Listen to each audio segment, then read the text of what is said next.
Bien, le début de tout ça, c'était suite à des années difficiles en 1972 dans le monde agricole, où ce que les revenus étaient à le plus bas.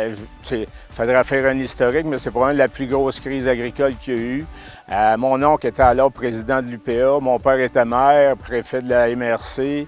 Ils sont tous les deux impliqués pour aider l'ensemble des agriculteurs, l'ensemble des citoyens. Je me rappelle pas, une quarantaine de producteurs, peut-être en tout dans la salle à ITA, la salle penchée.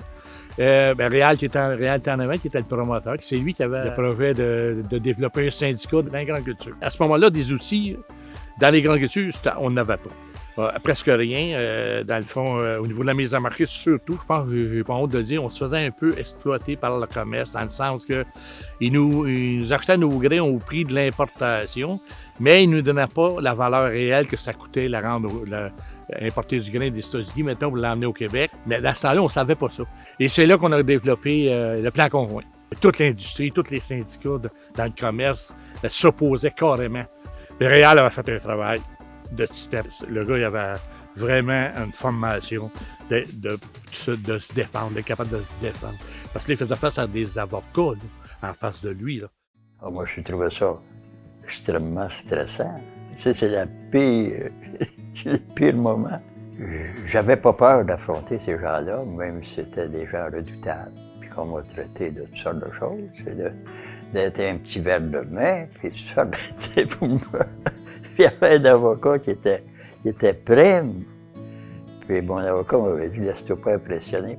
Puis il y en a qui le voyaient mal parmi les producteurs qu'on soit à l'intérieur de l'UPA, parce qu'ils disaient que c'est tous des producteurs d'animaux, ça. En contrepartie, je disais, c'est mieux d'être dans la maison que d'être à l'extérieur.